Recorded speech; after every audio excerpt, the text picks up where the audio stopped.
Welcome to episode 51 of the Let's Talk Thyroid podcast. I'm Annabelle Bateman, and today on the show, I am chatting with Dr. Peter Kozlowski, also known as Dr. Koz, all about gut and thyroid. So the gut health, the gut-thyroid connection, gut-brain connection. We talk about stress. We talk about the vagus nerve that connects the brain to the gut and the communication there. We talk about things like SIBO and microbiome imbalance and the five kind of different aspects of gut health that you should consider. So you're going to really love Dr. Koz. He has written a fantastic book called Unfunc Your Gut. So check out the links below for that or in the show notes if you're listening on the podcast. So Dr. Koz is a functional medicine practitioner. He trained actually initially in family practice, but just discovered functional medicine in part due to his own circumstances. And he's trained in clinics with leaders in the field like Dr. Mark Hyman, Dr. Deepak Chopra, and Dr. Susan Blum. He uses a broad range of tools to source really about finding the why, like why is your body in this state of dysfunction or disease. So that's functional medicine, is looking at the why and trying to treat the root cause, not just the symptoms. So you'll hear as we talk, he's humble, he's incredibly knowledgeable, but also very practical. So I think you're going to really enjoy this conversation, and if this resonates with you, check out his book called Unfunc Your Gut, a play on functional medicine, the unfunc. We definitely don't want funky guts, do we? So I hope you really enjoy listening to this conversation. Feel free to join the conversation in the Let's Talk Thyroid Facebook community as we discuss these things over the next week or so. And if you want to connect with me, I would love to hear from you. Don't forget that I offer a thyroid strategy session. So if you need a bit of help trying to work out what's your next step, it all seems a little bit overwhelming, not too sure where to go, but just wanting to help develop a bit of a thyroid plan. Maybe that's to find who you need to see, questions to ask your doctor, maybe some discussion around some tests that might be beneficial, helping you transition into an anti-inflammatory diet. Really, wherever you're at, I'm happy to sit down with you for an hour and help you come up with a plan, just to keep it simple, not to get overwhelmed, but helping you just to take that one next step forward so that you can really start to feel better than you do, maybe as good as you did, or even better than you've ever felt with your thyroid health. Hi, and welcome to the Let's Talk Thyroid podcast, where we discuss different aspects of living a healthy thyroid lifestyle, positively and practically, so that you can really thrive and not just survive. So join me, your host, Annabelle Bateman, and Let's Talk Thyroid. Well, welcome, Dr. Koz, to the Let's Talk Thyroid podcast. It's fun to have you here all the way from Montana. It's an honor to be here. I'm excited to talk thyroid. Yeah, let's talk thyroid, hey? Let's talk thyroid and gut. That's what we're going to really dive into today. But before we do that, I'd love to if you could just tell my audience a little bit about who you are, what you do, maybe what got you to where you are doing what you're doing now. Yeah, absolutely. So I am a functional medicine doctor. I did not start that way. I started as a family practice doctor. I went through medical school residency, very traditionally minded. And then I had some of my own health issues that kind of led me to be more open-minded. Tends to be the case, doesn't it? Yeah. Right. And the majority of medical doctors like me that go into functional medicine, it's usually physical illness. Mine was more mental illness. Mm-hmm. And I realized that I had a problem with alcohol. Mm-hmm. And when I started residency, I tried to quit drinking, and I realized I had no idea how to deal with life. I had started drinking at a very young age, never thought it was an issue because I was very successful. I did everything I needed to do, and I was good at it.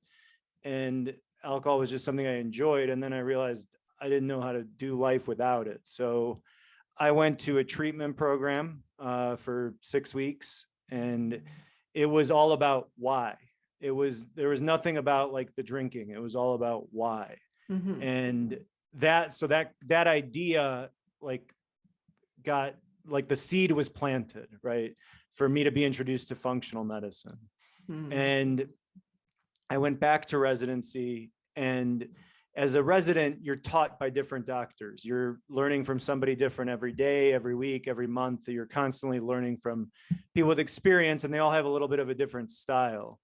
And we had a doctor, his name's Dr. Batra, who started every patient that was hospitalized on a multivitamin and vitamin D.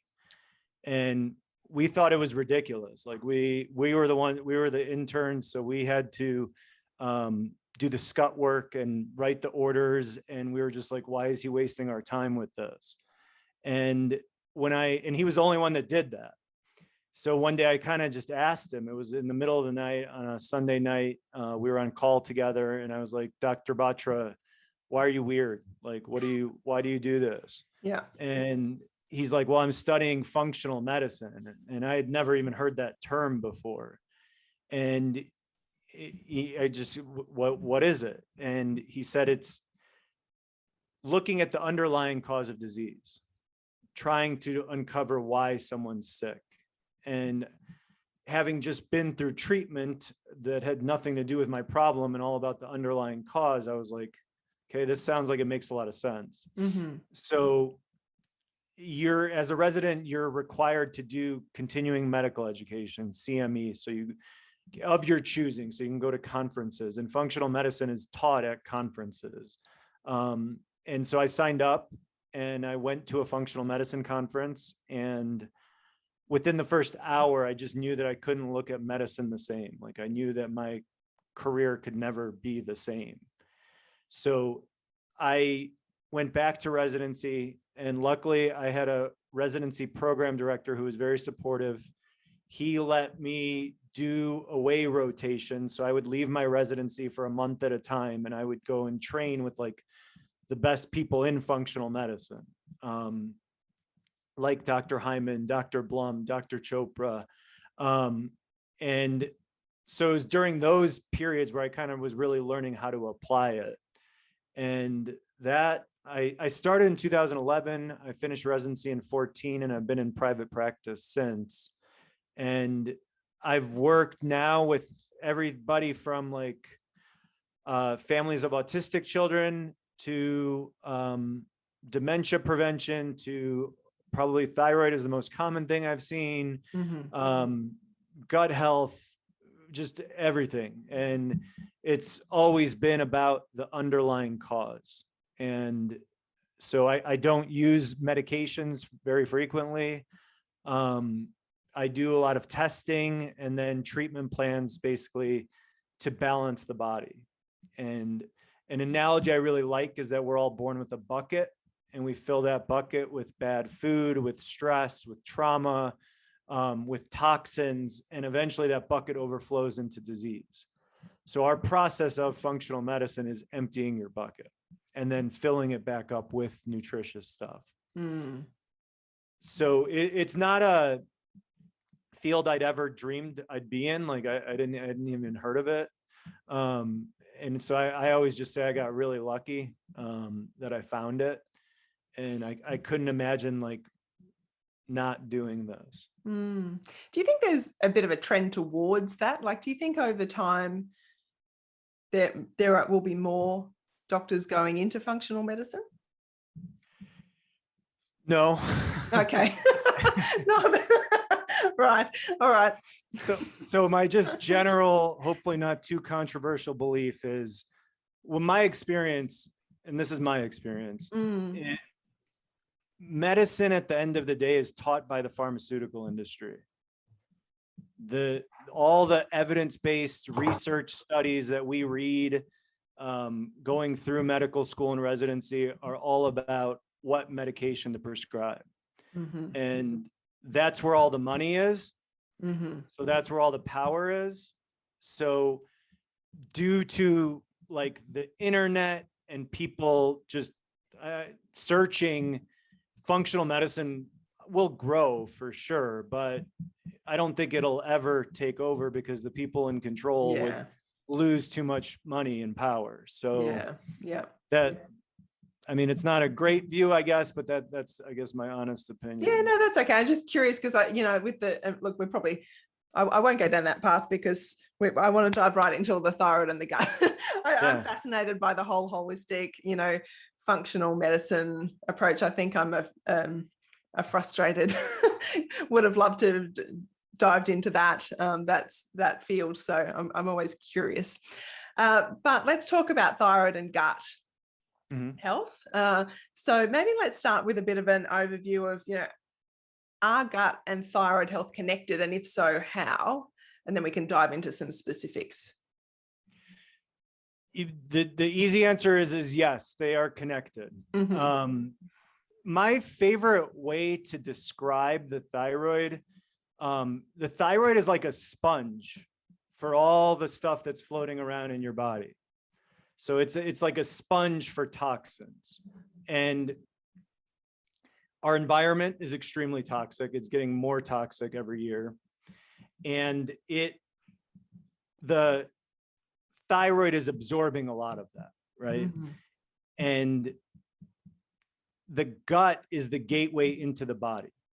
And so the most important thing that I like to teach people about the gut is that the inside of the gut is considered outside of your body. So the gut is a tube that starts with the mouth and ends with the anus. It's made up of your mouth, esophagus, stomach, small intestine, large intestine. Your pancreas, your gallbladder, and liver are connected. The roles of the gut that people are most familiar with are digestion and absorption, right? When we think about our gut, we're like, okay, we got to digest our food. We absorb nutrients and then we poop.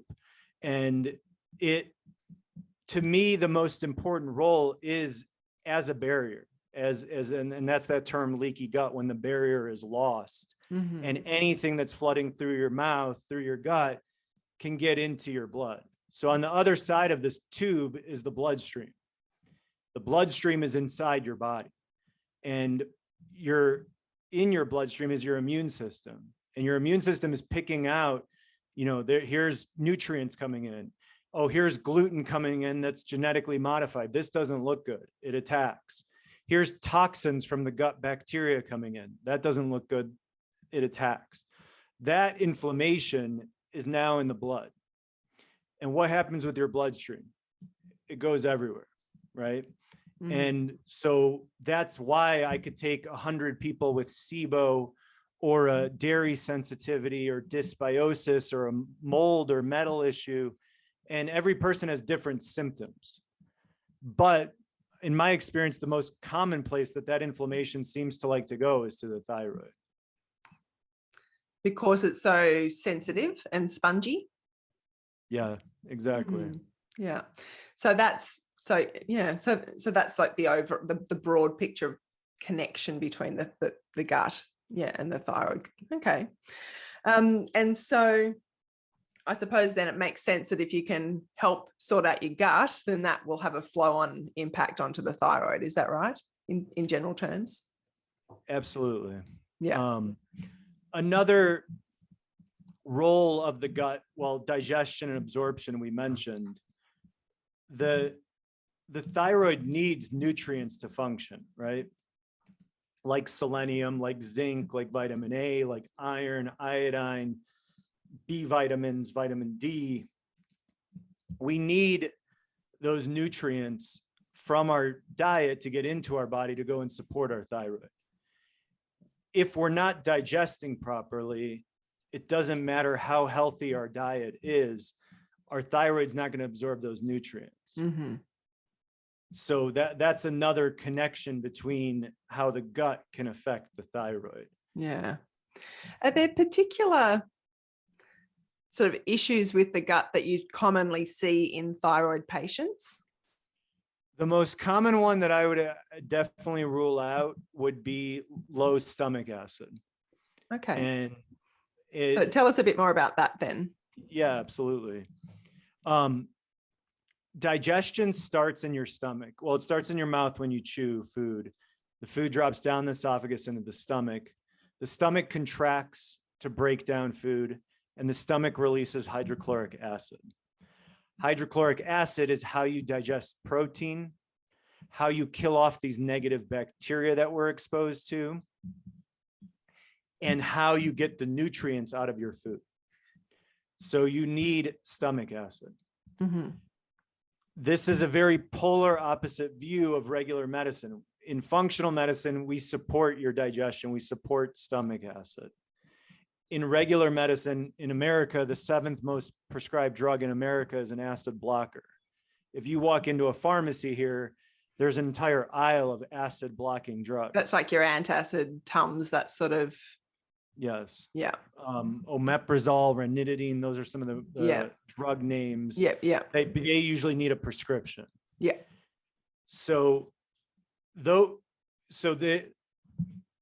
That's literally taking the problem and making it worse.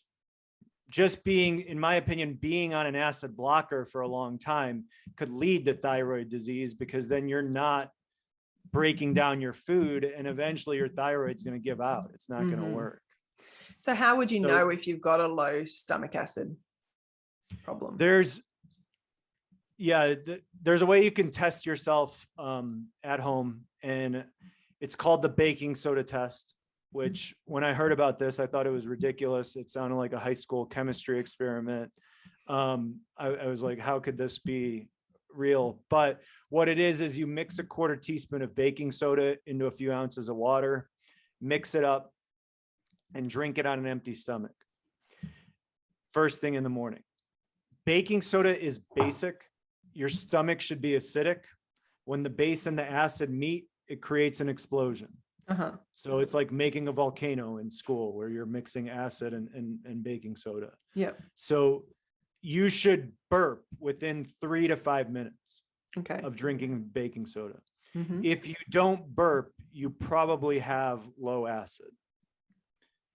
Symptoms, common ones, are just feeling bloated, feeling full after eating. So like not like a huge meal, but like a more normal size meal, you're feeling full. On blood work, if I see iron deficiency and B12 deficiency, that's almost always low stomach acid. Okay. The most common disease that happens is hypothyroid. That and immune disorders, because those parts of those organs are the most dependent on the vitamins and minerals from our diet. So that if you do the baking soda test and you don't burp, the next step is to supplement hydrochloric acid, HCl. You get it, and it looks just like any other kind of vitamin. You take 1 capsule only before eating protein. So I always say in the beginning, just like meat, fish, eggs, maybe like tofu. You take 1 and then you eat. A normal person, somebody with normal stomach acid, is going to get discomfort in their throat. They're going to get heartburn. Okay. Because you dropped in acid. Okay. Your stomach's making acid. There's too much, so it burns. Yeah. Somebody with a low stomach acid is not going to feel it. They're not going to. It's going to be just like they took a multivitamin or a vitamin D or something. Yeah. So then every 2 days, you try increasing your dose. You find out how deficient you are. So you go take 1 with each meal for 2 days, then 2 with each meal for 2 days, and then 3, until you get to a dose that causes you a reaction, like some discomfort, some heartburn. Let's say that happens after 3. Your treatment dose is 2. And that's why that you want to stay on that kind of as long as you need to. The way you'll know you don't need it anymore is when you take, like, let's say your dose was 2, and all of a sudden after like 3 weeks, you take 2 and you feel some discomfort. That's a sign that your stomach's making acid again. So yeah. So then dealing with that, like we were talking before, the underlying, what sits behind low stomach acid then? My favorite thing, and that's the gut-brain connection. Okay. Yeah. So that's my favorite subject. so it is normal for your stomach acid to go low, right? But so a normal cause of it is aging. Mhm. And they say something like 80% of people over 80 have low stomach acid. Okay.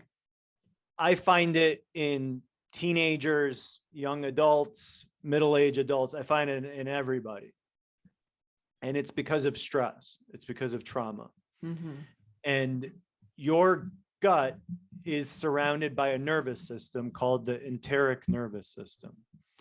There's more neurons in that nervous system than there are in your brain. That nervous system is connected to your brain by your vagus nerve. Your vagus nerve carries signals in both directions, from the brain to the gut to the brain. The vagus nerve runs on your autonomic nervous system, your automatic nervous system, which has two responses, sympathetic and parasympathetic. Sympathetic is fight or flight. Parasympathetic is rest and digest. And now that I live in Montana, the analogy I use is, let's say I'm hiking in the mountains and I see a grizzly bear. My sympathetic nervous system is activated. Mm-hmm. The blood and energy go to my brain and my muscles to survive. Yeah. If I do survive and I'm sitting by the campfire at the end of the night, I'm in rest and digest. Okay. And yeah. my brain is telling my gut, hey, let's use energy to break down this food, get the nutrients out, and let's function. Mm. People are living as if they're running from a bear 24/7. Yeah. Right. So we wake up and the first thing we do is check our phones, emails, texts. Then we turn on the news and our brain is telling our gut, hey, we don't need you today. And oh, that's interesting. I hadn't thought about it like that. Yeah, like we're busy. We don't have time to use you. We have to survive today. Yeah. Okay. Right. Yep, that makes sense. Yeah, because our bodies are amazing at like taking care of themselves. But if you convince the body with the mind that you're running from a bear, that it's not good for your gut, which is in turn is not good for your thyroid. And yeah, it's an interesting way to look at it, because then even like we'll sit down and have breakfast and we're replying to emails or watching the news while we're eating breakfast. And the gut is so confused because it's like, there's food in here. I should be breaking this down. But the brain is telling me, no, like now is not the time. So that when we have trauma, whatever term you want to use, like imbalanced mental, emotional, spiritual health, anxiety, depression, I don't know the right term. When I call it mental, emotional, and spiritual health, but when that is imbalanced, when your vagus nerve is operating under your sympathetic nervous system, you are telling your stomach to not make acid. And that is why low stomach acid happens. And to take it one step further, and this is another, my opinion, my experience is, for most of us, it starts when we're kids. And it as like trauma. And my definition of trauma is anything less than nurturing. Most people think of trauma as like violence or something like that. Trauma could be as simple as like coming home from school, wanting to show off your homework or your day at school, but your parents are working or they're busy. And that sends a signal of like, okay, I'm not good enough. Right. And that over time builds. And so in a lot of people, the gut started getting shut down when they were little kids. And that might present as symptoms right away, like when you're 3 years old, or it might not onset till 30 or 40 years old. And that's obviously not everybody's story, but it's a very common story. So that's like what I have a lot of issues, but one of them is I'm a perfectionist. And so I like to always be right, always like figure things out. So over the years and working with patients, I would only think about the patients that weren't getting better, right? And is someone that has worked with the gut for 10 years now, I would always look like, well, I'm putting this person with SIBO or Candida on the same treatment plan. Why is one person getting better and the other one not? And usually it's when there's that barrier around mental, emotional, spiritual health, it will not allow the gut to heal. It's so interesting. Actually, the podcast episode that's just came out this week that was all about the thyroid personality, what I've called, is there a thyroid personality? And I came across this one study that was a study actually done into type 1 and type 2 diabetes. They were trying to look at the comparison, but they used autoimmune thyroid patients, a mixture of Hashimoto's and Graves, as a bit of a control group in terms of the autoimmune aspect. And they found that there was a correlation between the autoimmune disease, whether that be type 1 diabetes or autoimmune thyroid, and type A personality, which is, and so it's fascinating. I've talked about this with a lot of my guests, and I think a lot of thyroid, so sort of pondering the question of, is there a thyroid personality? Because stress often leads to autoimmune disease. Is one of the triggers, and so all of what you're saying just fits perfectly in with the idea that maybe there is a personality type that lends its, that is, I don't know, more prone to at least the autoimmune. I've never studied the numbers in my practice, but I can tell you that I definitely work with way more type A personalities by an overwhelming percentage. And that, I know it, I can relate to it in my own experience. It is like the greatest gift and kind of like the biggest curse, I think. Like, it was a gift to me because it allowed me to always keep working and achieve my goals. But it also prevented me from recovery with my own issues. I had this attitude of I can figure this out on my own. I don't need help. Everything I do in life, I do it myself. Recovery is not something that I can do alone. And I learned that through a lot of struggle. And I've seen that. And when I share my story with patients frequently, a lot of times they can relate, and their story might not be alcohol, but it could be something else. It could be work, or it could be, family stuff, whatever. But that general personality type, I feel like there's got to be a connection because of the gut brain connection. Yeah. And so it's the stress connection then, isn't it? That element of that driven, relentless kind of personality that generates stress that connects the gut, brain, thyroid, all of that. Is that? Yeah. Exactly. Yeah. So can we delve a little more, or can I ask, with the vagus nerve, is that just, I don't mean just, but is that the nerve that connects the brain and the gut? So it also connects the heart and the lungs to the brain. It's considered your 10th cranial nerve. We have 12 cranial nerves. They all have different functions. I would argue, as a gut doctor, I would definitely argue that the vagus nerve is the most important. But it doesn't just go to the gut. It also communicates with the heart and lungs. And that could play in the similar role. If you're in that fight or flight response, it's going to make you more likely to develop high blood pressure, heart disease, right? You can be breathing more quickly, and you could be getting less oxygen. So it's that brain connection to the torso, all those organs has multiple effects, not just on the gut. I think in your book, and we haven't talked about your book yet, but you've written a book called Unfunc Your Gut. I like that play on the unfunc. I'm assuming that's connected to the functional medicine, the unfunc. Exactly. Yeah. And you say in that the vagus nerve could be the whole key to unfunking your gut. Yeah. And I believe that. Because when we, the problem is it's hard, right, to train your vagus nerve. The best tool that I've found is heart rate variability.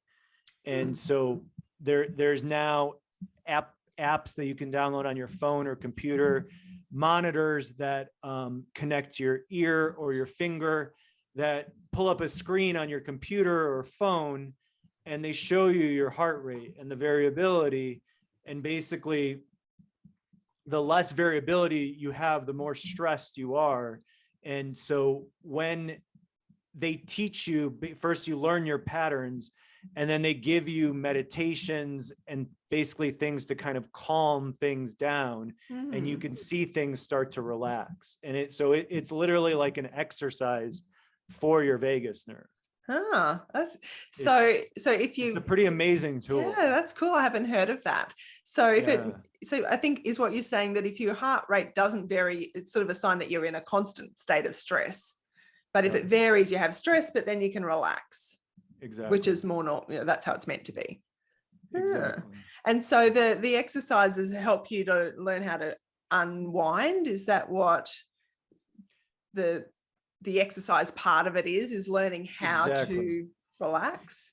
It's connected to your body. So you're seeing how your body responds to breathing and to relaxation. Yeah. So you'll learn those tools through doing it. There's an excellent course on it by a lab called HeartMath Lab. Okay. They have a training program for practitioners or for non-practitioners. You can get their device and their program on your computer. There's a lot of different companies making them now and just connectable to the phones. But that HeartMath Lab, if you really want to learn about it, that's what I would recommend. Okay. Yeah. So it seems that really we've got to go, if we go right back, it's about learning how to unwind so that the vagus nerve can communicate. Allow your gut properly. to work. Yeah. Exactly. Okay. Yeah. So, I mean, really that we could probably, I've got a few other questions, but we could almost just leave it there. That's really the bottom line, isn't it? Like we've got to learn how to unwind, stop being in a constant state of stress, let the gut do its thing, and it will only do its thing when we're properly resting. So the other side of that also is it's not just, right? It's not just the vagus nerve. If you've got gut imbalances, then all the meditation, heart rate variability, and all that stuff you're doing is not going to be as effective, because there's bacteria or yeast like Candida or Clostridia that can overgrow your gut, that can like stop you from making dopamine, right? And that would affect your mood. So the majority of patients that I meet are, it's like a hamster wheel or there's the brain to the gut, but there's also the gut to the brain. The difference is like, in my opinion, the gut stuff is easy, right? Like there's good testing for SIBO. We can test you for food sensitivities. We can test and treat you for low stomach acid.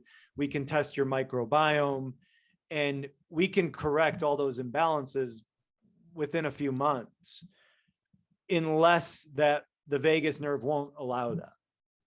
And that's why I'm so passionate about talking about it, because I mean, in my book, it's, it's mostly about the dysbiosis and the physical gut issues.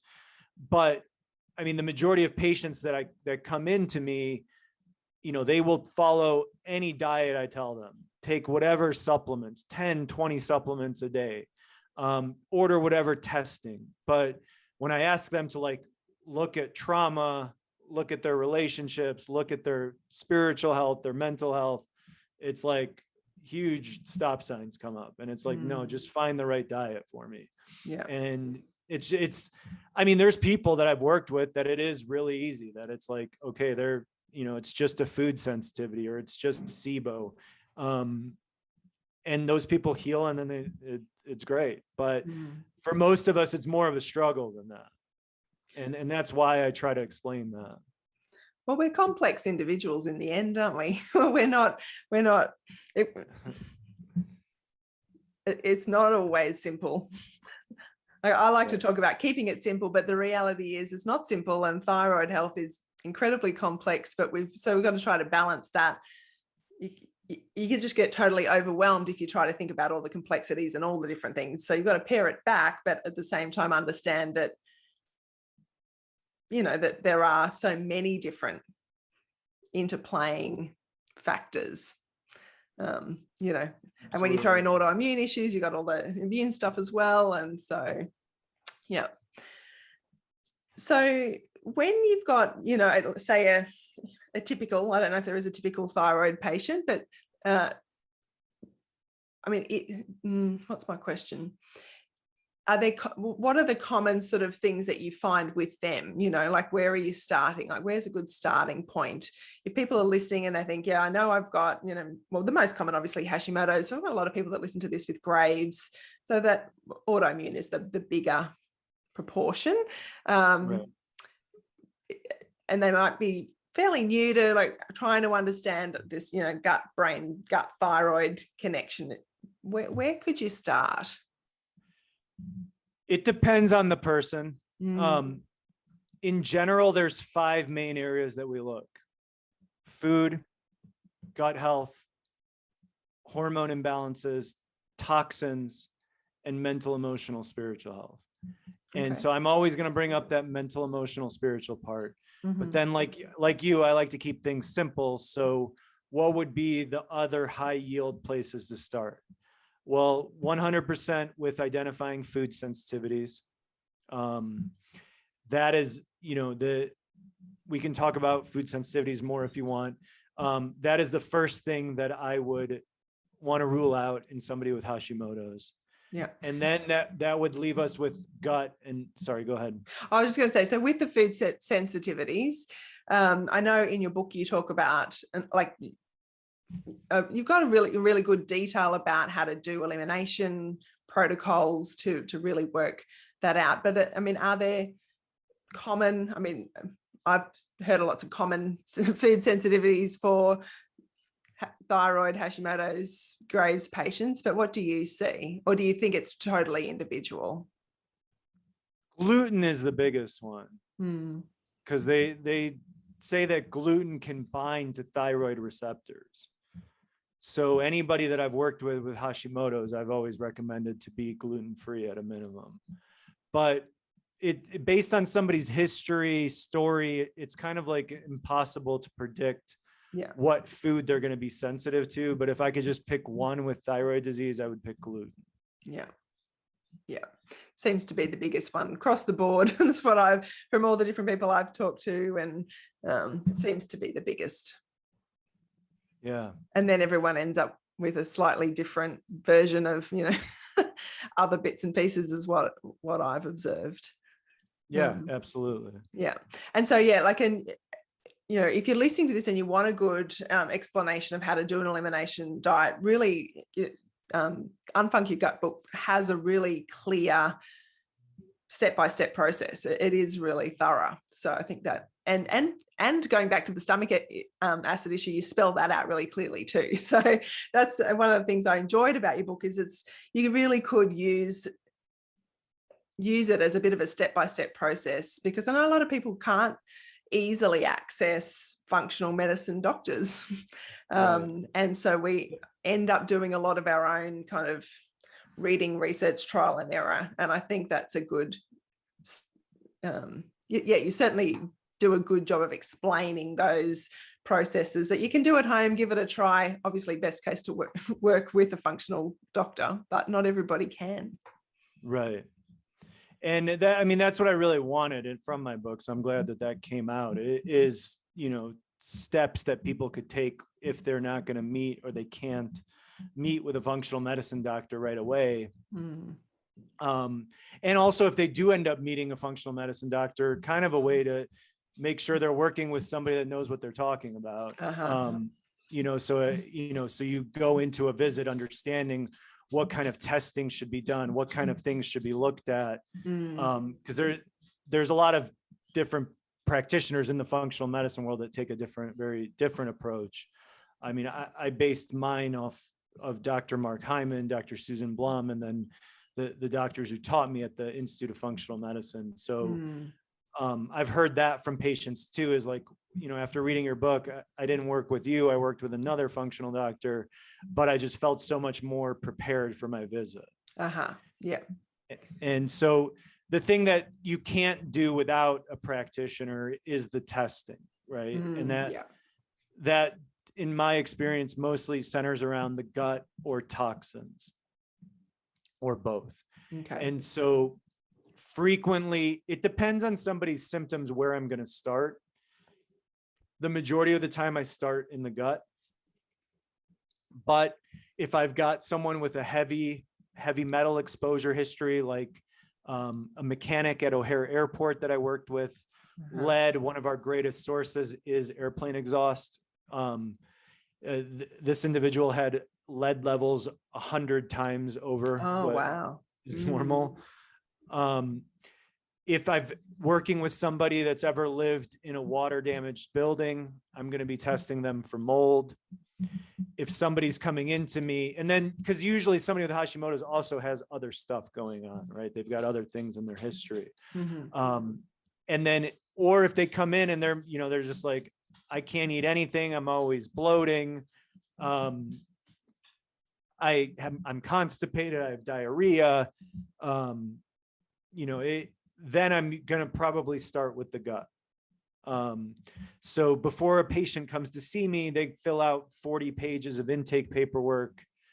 I review that before the visit and then we go over it. But based on someone's history is kind of like a determining point where to start. And I would say normally it would be the gut, and unless there's like a really heavy toxin exposure history.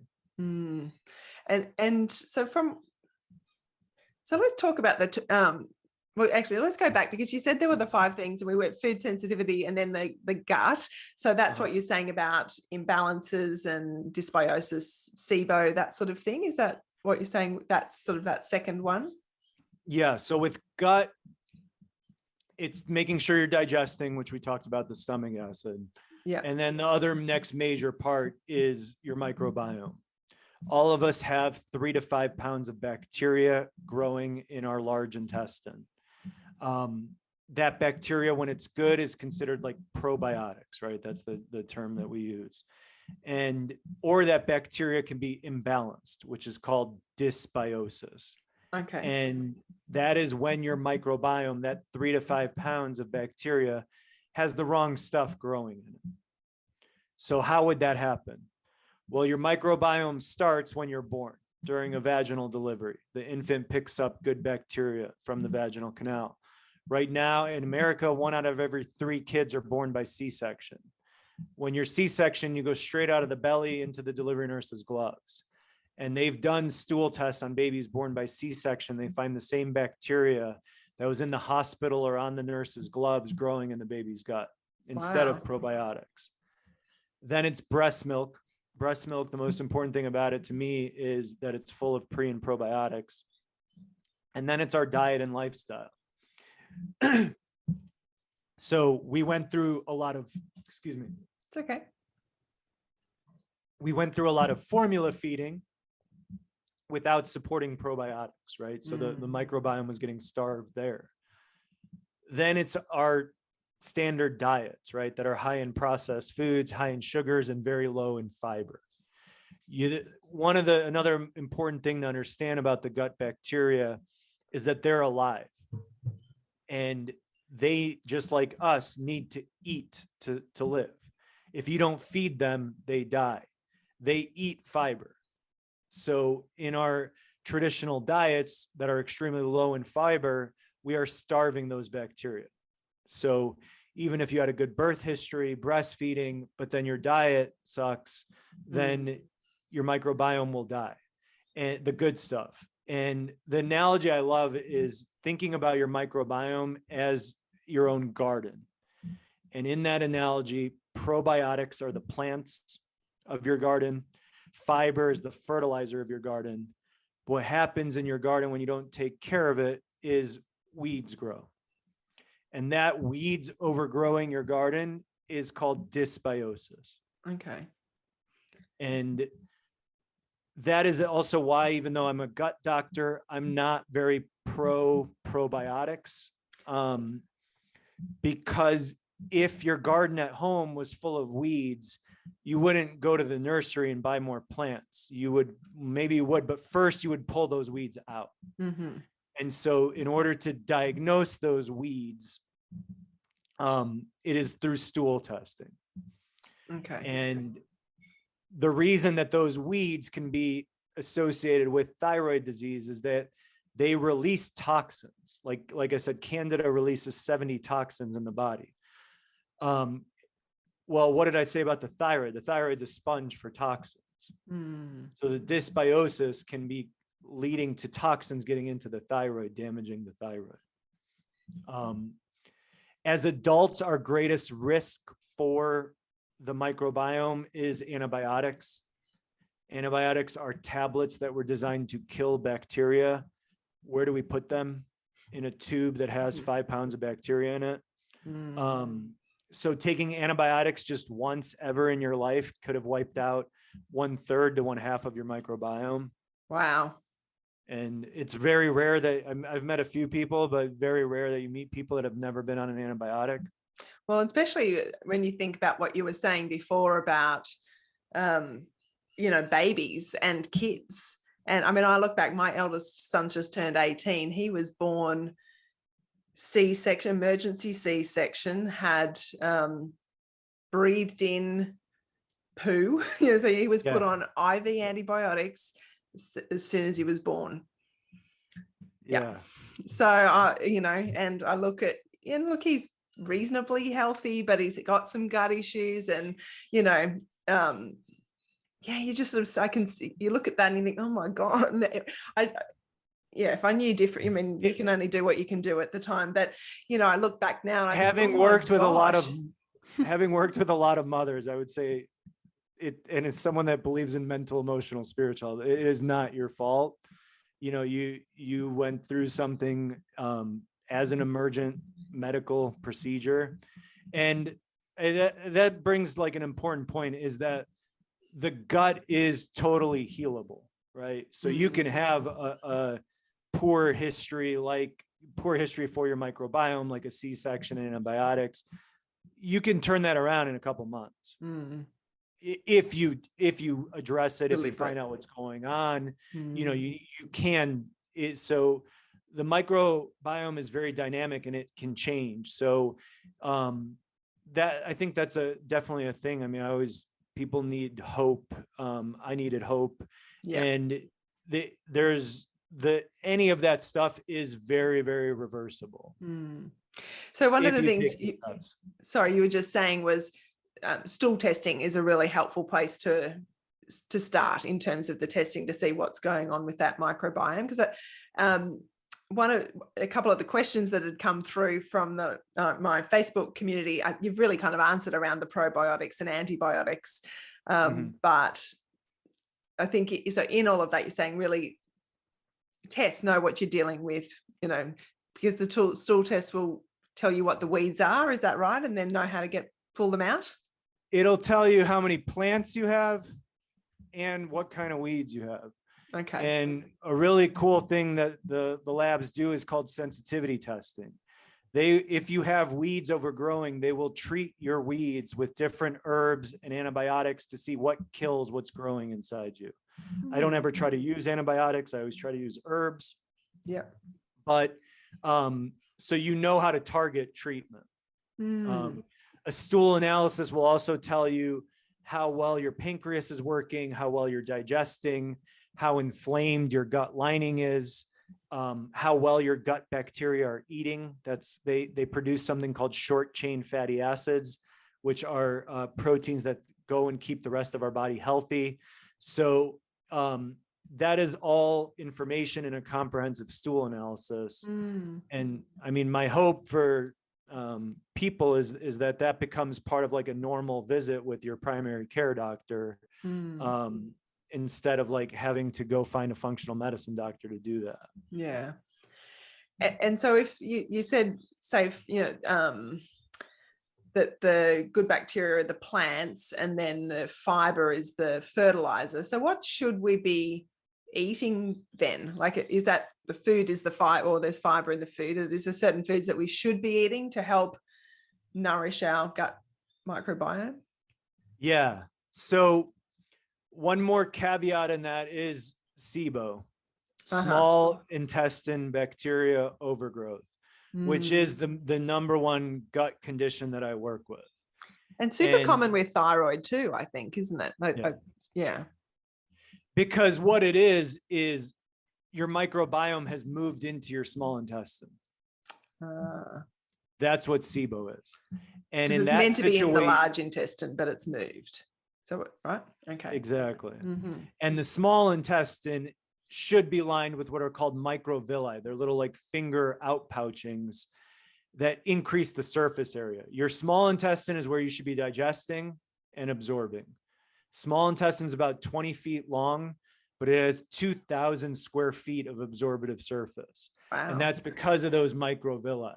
And so that 90% of the nutrients we absorb come into the body through the small intestine. SIBO means that that whole part of the tube is now covered in bacteria. And whenever you eat, they eat. So it's very easy access for inflammation to go into the bloodstream, and then again from the bloodstream to the thyroid. Right. So the SIBO is the most important thing to treat when you're treating the gut if somebody has it, because you can't heal the rest of the microbiome if you can't get past the small intestine. So SIBO is diagnosed through breath testing. You drink a little solution of lactulose and then you blow into a tube every 20 minutes for 2 hours. The lactulose is passing from your mouth, esophagus, stomach, small intestine. In those tubes, when you're blowing, we're measuring for gases, hydrogen and methane gases. When your bacteria eat, they create gas. In the first 2 hours, that lactulose should not have made it to your large intestine. So you should not blow out any gas. If you did a 3-hour test, hour number 3, you would be blowing out a ton of gas because you're in the large intestine. Well, if you're blowing out a ton of gas in minute number 40 or 90, that's SIBO. And when you have SIBO, you actually want to starve the microbiome. You don't want to feed it. And that is called a low FODMAP diet. Yep. Which comes from Australia. Yeah. And in my opinion, the low FODMAP diet is not a good long-term diet, right? Because it is meant to starve your microbiome. Right. It is a crucial short-term diet. While you're treating SIBO. And so the diet that I introduce in my book that we call the Koz plan is an elimination diet that is also low FODMAP. Because what I saw over the years is the majority of the time I would put people on elimination diet, and then we were seeing people who got worse, right? And we're like, why are you getting worse with an elimination diet? It's because you're eating more fiber, so you're feeding the problem of SIBO more. So sorry, you keep going. Sorry. So it's difficult for me to tell, eat these foods for your microbiome. Those kind of foods are fermented foods. Whether it's, if you eat dairy, yogurts, kefir, things like that, or you can eat non-dairy versions of that, kimchi, sauerkraut, garlic, onions, avocados, bananas, artichokes, whole ancient grains. These are all the foods for your microbiome. Those are all the things you want to be eating unless you have SIBO. Yeah. Okay. So important to know to get that test. I guess it comes back to working with someone and getting the proper testing so that you actually know what you're dealing with and not just sort of playing whack-a-mole and trying to figure it out randomly. Yeah. And SIBO is so common. I wrote a whole chapter on it in my book, and I do get into the testing. And so you might be more of an expert on the testing after reading my book than the doctor who's ordering it for you. Because a lot of doctors, they're kind of introduced to it. They've heard of it. They're like, they don't really have the time to dig into it to really understand it. And yeah, so it is, there's a number of people that can heal just through the diet, through making sure they're digesting, through balancing their mental, emotional, spiritual health. But if you try all that stuff and you're still struggling, that's probably when you need the functional medicine doctor to order the right testing to see what's going on. Okay. Yeah. Look, that's a whole nother conversation, isn't it, to really dive into that and what is the low FODMAP diet and how to do it and all of that. So get the book. The number one risk for it coming back? No. Unresolved mental, emotional, spiritual traumas. Interesting. Because you'll get it healed, but then if this isn't resolved, you're sending signals again down to your gut that are telling it to not work properly. And then the SIBO comes back. That, and then also low stomach acid. If you don't address low stomach acid while you're treating SIBO, it's also very difficult. Peter, I think we've covered lots of different things, and I could keep talking to you for ages, but we'll wrap it up. Sure.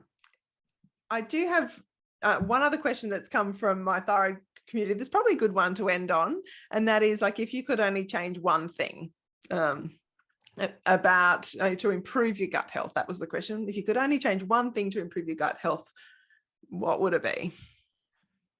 Focus on the present moment. There's a philosopher that said anxiety is worrying about the future, depression is worrying about the past. So what's the treatment is the present moment. And that is the greatest way to heal your vagal nerve, to allow your gut to heal. And if you do that, the other stuff, identifying food sensitivities, treating SIBO, treating Candida, that stuff is very easily accomplished if you can stay in the present moment. Yeah, but we've got to keep practicing that, don't we? It's a daily practice. It is a daily. It's almost a moment by moment practice, yes. I think. Throughout the day. Yeah. Well, thank you so much for sharing so much helpful, practical, hopeful information. I know that that's my passion for this show, is that it present lots of positive, practical information and give people hope, because often, when you've got long-term chronic health issues, it's easy to feel a bit hopeless. So I want to thank you for offering hope as well. And, kindness, you come to this whole topic with a humility that I think probably comes from having walked your talk. So yeah. I want to thank very you. Much so. I want to thank you for that. Now, how do people get in touch with you if they want to follow you, get your book, book an appointment? I've got lots of people that listen in the States as well. How do people connect with you? So my website, doc-koz.com, doc-koz.com. I'm on Instagram, doc_Koz. I'm on Facebook. I think it's just Dr. Koz, or my name if you search I'll find it all and pop it in the show notes anyway. Yeah. So it's all Doc Koz. Yeah, it's pretty simple. Yeah. And my book, it's Unfunc Your Gut, and it's funk with a C, like you mentioned earlier.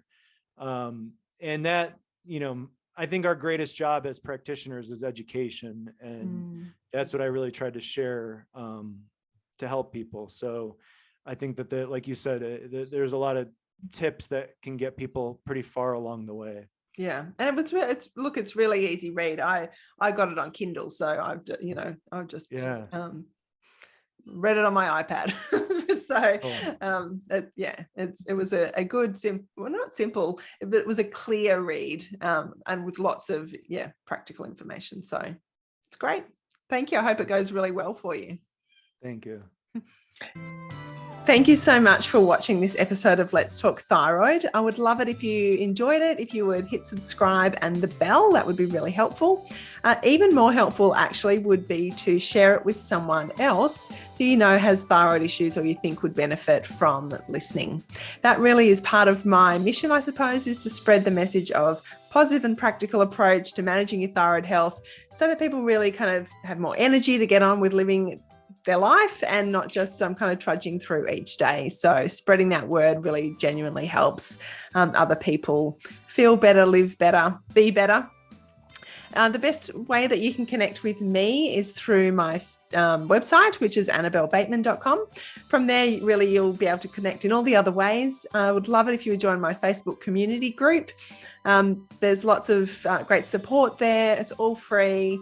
That's just being with like-minded people. But from the website, you can also book a strategy session with me. So if you're feeling a bit overwhelmed, not too sure where to start, then book a strategy session. There's also freebies to download and links to look at my online courses or purchase some essential oils or my cookbook. So that's really the hub, would be annabellebateman.com. But look forward to connecting with you and just being in this thyroid health journey together. Have a great day. Bye. The information presented and discussed in this podcast is not intended to diagnose, treat, cure, or prevent any disease and should not be used as a substitute for proper advice from a qualified professional.